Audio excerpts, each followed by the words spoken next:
আপনারা দেখতে পাচ্ছেন নর্থ এন্ড কফি, এটা উখিয়াতে। আমরা কক্সবাজার যখন গেছি ওখান থেকে টেকনাফ যাওয়ার সময় মেরিন বে ধরে যাওয়ার পথে হঠাৎ করে আমরা উখিয়াতে টার্ন নিলাম। উখিয়াতে টার্ন নিয়ে দেখি যে খুব সুন্দর একটা ক্যাফে। আর খুব কফিরও পিপাসা পেয়েছিল যেহেতু আমরা বেশ সকালেই রওনা দিয়েছিলাম। তো নর্থ এন্ড ক্যাফে উখিয়াতে খুলেছে আমি জানতাম না।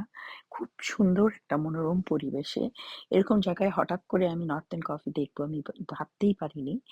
এবং ভিতরে ঢুকে আমি আরো অবাক হয়ে গেলাম। অনেক বড় পরিসরে এবং সমস্ত বিদেশি ডেলিগেট যারা রোহিঙ্গার ক্যাম্পে নিয়ে কাজ করছে, রোহিঙ্গাদের নিয়ে তারাই এখানে আসেন বিশেষ করে।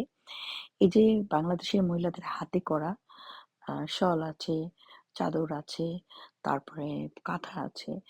আর এখানে আছে হলো নর্থ এন্ডে যে কফিগুলো বিক্রি হয় সেই কফিগুলো প্যাকেটে করে বিক্রি করে এখান থেকে। আর উখিয়ার মতো জায়গায়ও দেখেন নর্থ এন্ডে আমরা যা যা পাই সব রকমের বেকারিজের সবকিছুই আছে এখানটা। দু একটা আইটেম হয়তো নেই ওরা বলল, কিন্তু মোটামুটি ওরা সবই দিতে পারলো এবং আমরা ৩ জন গিয়েছিলাম। ৩ টা কফি আমরা ২ টা কফি আর একটা ফ্র্যাপে আমি অর্ডার করলাম। সাথে একটু স্ন্যাকস ছিল। তো হঠাৎ করে এর মধ্যে আমি আবার কয়েকটা ছবিও নিয়ে নিলাম। কারণ এত মনোরম পরিবেশে ছবি নিতে লোভটা সামলাতে পারলাম না।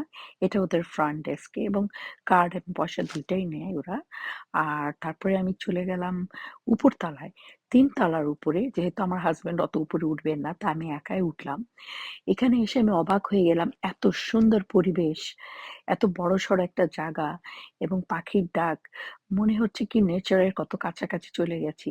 তো এখানে বেশিরভাগই বিদেশিরা ছিল যার জন্য আমি আর ওনাদের ভিডিও নিইনি। কিছু বাচ্চাও ছিল ওনাদের সাথে। তো আমার খুব ভালো লেগেছে। তারপরে নামার সময় আমি ভিডিওটা করলাম কারণ আমি উঠার সময় আমার খুব কষ্ট হয় সিঁড়ি দিয়ে। তো নামার সময় আমি ঝটপট নেমে গেলাম। ৩ তলা থেকে আমি নামছি। আমার কাছে খুব ভালো লেগেছে।